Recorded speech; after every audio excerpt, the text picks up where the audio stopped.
Welcome in AK study. मैं हूं एक यादव और इस वीडियो में हम देखने वाले हैं क्लास 8 की साइंस के चैप्टर नंबर 1 की एनसीईआरटी एक्सरसाइज के क्वेश्चन नंबर 6 से लेके 11 तक का सॉल्यूशन। और इससे पहले की वीडियोस के लिंक आपको इस वीडियो के डिस्क्रिप्शन में मिल जाएंगे, आप वहां से देख सकते हैं।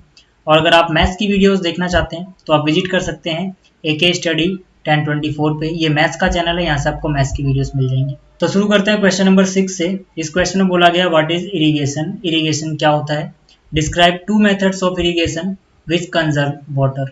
दो ऐसे मेथड डिस्क्राइब करो इरिगेशन के जो वाटर को कंजर्व करते हैं। तो देखो इरिगेशन क्या होता है। इरिगेशन को हम हिंदी बोलते हैं सिंचाई। तो इसकी डेफिनेशन क्या है। इसकी डेफिनेशन मैंने लिखा है the supply of water to crops at regular intervals is called irrigation. यानी कि जब हम क्रॉप यानी फसल को रेगुलर इंटरवल पे वाटर की सप्लाई करते हैं तो उसको बोला जाता है सिंचाई यानी कि इरिगेशन।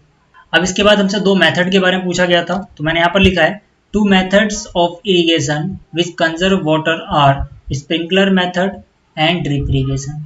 मतलब कि दो ऐसे मेथड इरिगेशन के यानी सिंचाई के जो वाटर को कंजर्व कर सकते हैं, पानी को बचाते हैं बहुत ज़्यादा, वो है स्प्रिंकलर मेथड और ड्रिप इरिगेशन मेथड। इसके अलावा भी और बहुत से मेथड होते हैं इरिगेशन के, लेकिन उनमें से ये सबसे ज़्यादा इफेक्टिव मेथड है वाटर कंजर्वेशन के मामले में। तो पहले बात करते हैं स्प्रिंकलर मेथड की, उसके बाद बात करेंगे ड्रिप इरिगेशन की। तो स्प्रिंकलर मेथड में मैंने यहाँ पर जो लिखा है उसको आप इस इमेज से आसानी से समझ सकते हो। पहले इस इमेज में क्या हो रहा है इसको समझ लो, फिर आपको समझ में आ जाएगा जो मैंने यहाँ पर लिखा है। इस इमेज में देखो क्या है कि ये पंप है जिससे चलाने से यहाँ पे पानी बाहर आ रहा है इस पाइप के थ्रू, और ये मेन पाइप लाइन गई है। ठीक है, अब जो ये पाइप लाइन है इसमें देखो परपेंडिकुलर पाइप्स जुड़े हैं जगह जगह पे। परपेंडिकुलर का मतलब देखो ये ऐसे गया फिर ये ऐसे ऊपर उठ गया, तो यहाँ पर ये 90 डिग्री बन रहा है। तो ये परपेंडिकुलर पाइप्स हैं बहुत सारे, यहाँ पर भी है परपेंडिकुलर पाइप, यहाँ पर भी है परपेंडिकुलर पाइप, इस तरह से।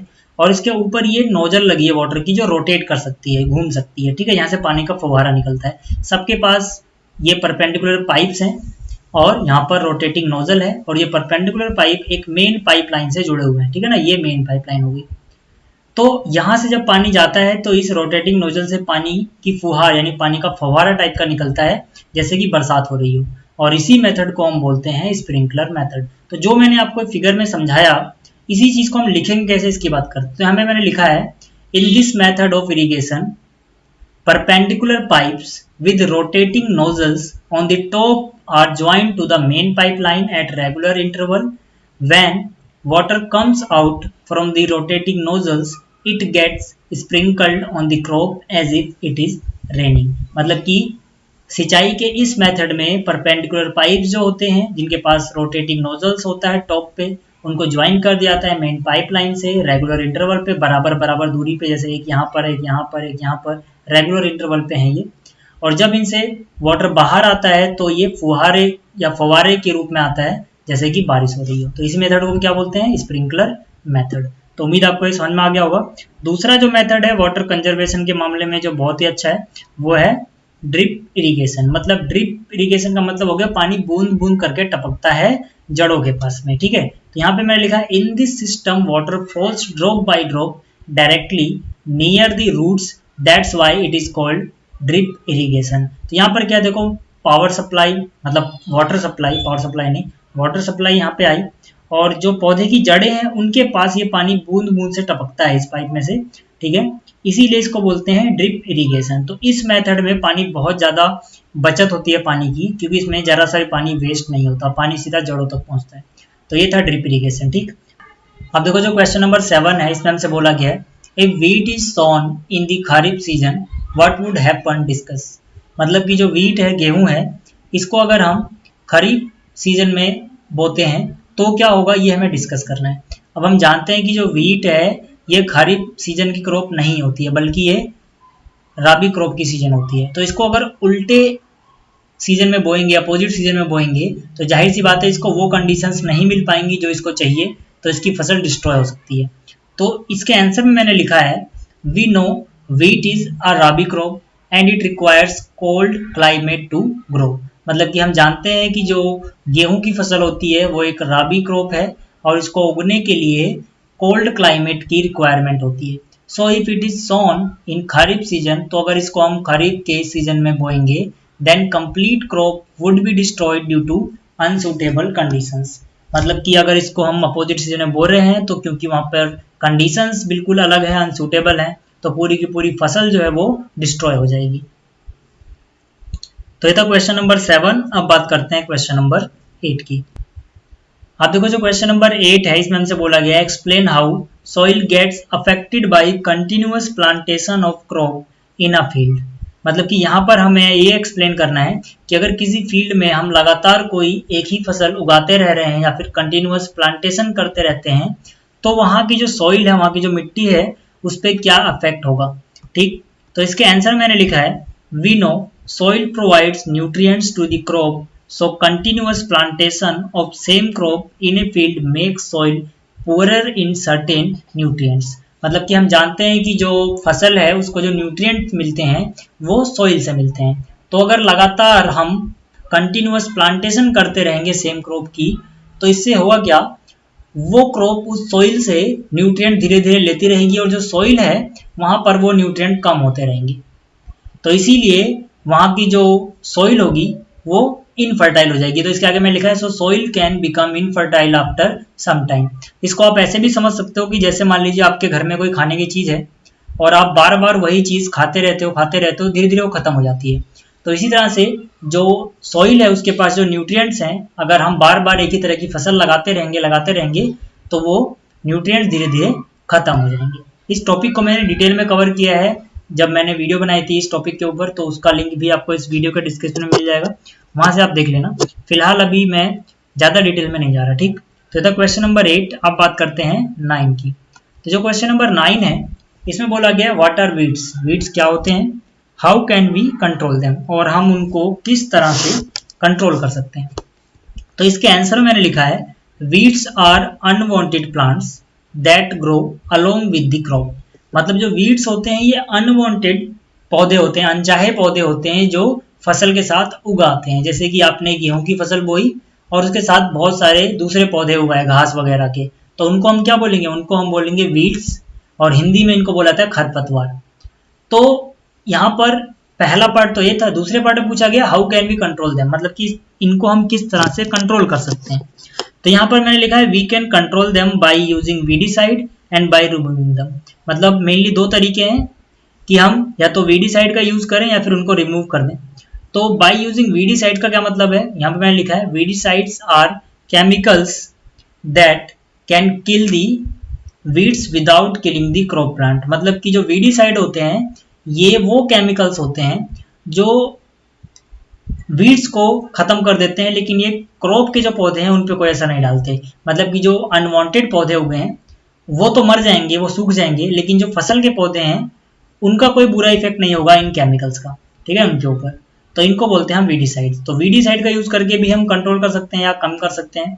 दूसरा तरीका है बाय रिमूविंग देम, मतलब कि हम उनको रिमूव कर दें, चाहे आप हाथ से उखाड़ दो या फिर और भी बहुत से तरीके हैं, ठीक है। मतलब कि अगर जो पौधे एक्स्ट्रा उग रहे हैं, जो पौधे हमें जरूरत नहीं है, उनको हम रिमूव कर दें, तो इस तरह से भी वीड्स को हम कम कर सकते हैं।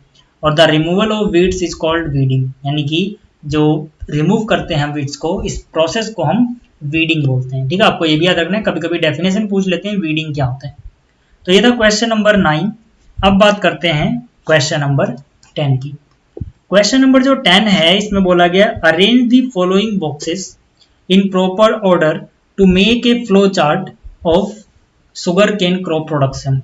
मतलब कि यहाँ पर बॉक्स में कोई ना कोई प्रोसेस लिखी है, हर बॉक्स में एक प्रोसेस लिखी हुई है, इसको हमें रिलेट करना है शुगर केन की क्रॉप प्रोडक्शन से, और यहाँ पे अरेंज करना है पहले क्या होता है, फिर क्या आएगा, फिर कौन सा स्टेप आएगा। मतलब शुरुआत से लेके एंड तक के स्टेप्स को हमें अरेंज करना है। ठीक, तो यहाँ पर देखो ये जो स्टेप्स हैं इसमें से सबसे पहला स्टेप्स क्या आएगा, प्रिपरेशन ऑफ सॉइल। सबसे पहले हम क्या करते हैं, सॉइल को प्रिपेयर करते हैं भाई, मिट्टी तैयार करते हैं। उसके बाद क्या आएगा, उसके बाद आएगा प्लगिंग द फील्ड, मतलब खेत में हम हल चलाते हैं ताकि जो मिट्टी है वो भुरभुरी बन जाए, पॉली बन जाए। ठीक, उसके बाद क्या आएगा, उसके बाद आएगा सोइंग, मतलब हम बोएंगे, ठीक है ना। उसके बाद बुआई के बाद क्या आएगा, मैन्योरिंग, मतलब उसमें हम खाद वगैरह डालेंगे। उसके बाद क्या आएगा, इरिगेशन, मतलब सिंचाई वगैरह करेंगे हम खाद वगैरह डाल के। उसके बाद क्या होगा, उसके बाद फसल की कटाई होगी, मतलब हार्वेस्टिंग का नंबर आएगा, और एंड में हम क्रॉप जो हुई है उसको शुगर की फैक्ट्री में, मतलब जो गन्ना उगा है उसको शुगर की फैक्ट्री में सेंड कर देंगे। तो ये पहला स्टेप है। इस तरह से आप एरो के मीडियम से समझ सकते हो कि यहाँ पर कौन कौन सा स्टेप किस किस के बाद आएगा। तो ये था क्वेश्चन नंबर 10। अब देखते हैं क्वेश्चन नंबर 11 जो कि आखिरी क्वेश्चन भी है, ठीक है। तो ये क्वेश्चन देखो थोड़ा लेंथी सा लग रहा है बट बहुत ही ईजी है। इसमें बोला गया complete the following word puzzle with the help of clues given below. मतलब कि यहाँ पर हमें कुछ क्लू गिवन है और ये जो वर्ड पजल है, ठीक है, इसको फिल करना है।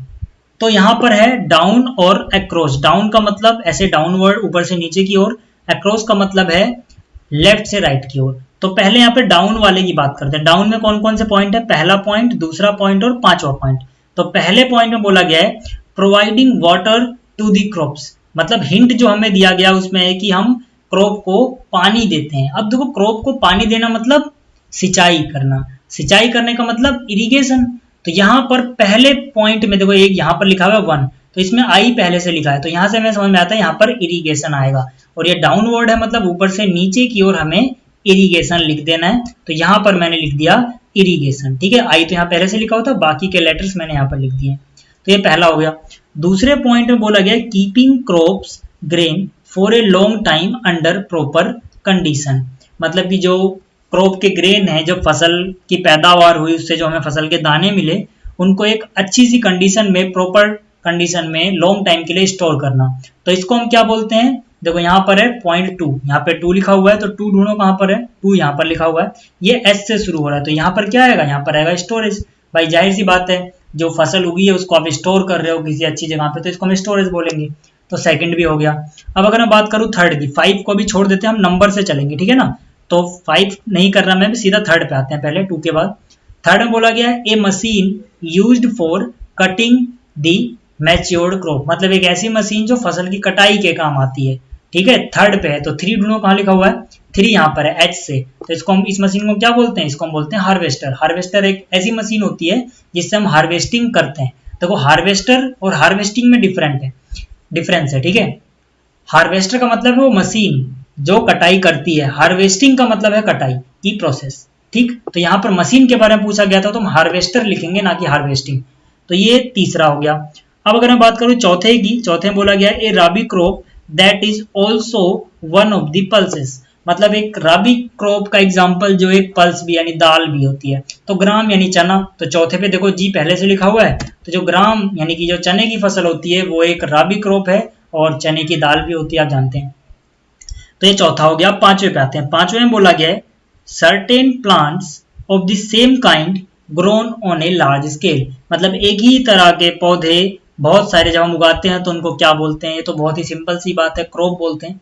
ये बात आपने सबसे पहले इस चैप्टर में पढ़ी थी। तो पांचवें पे आ जाओ, देखो यहाँ पे 5 लिखा हुआ है, यहाँ पे सी है, सी से क्या होगा, क्रॉप, तो यहाँ पे आ जाएगा क्रॉप। इसके बाद 6 पार्ट बचता है लास्ट में। 6 में बोला गया है process of separating the grain from the chaff.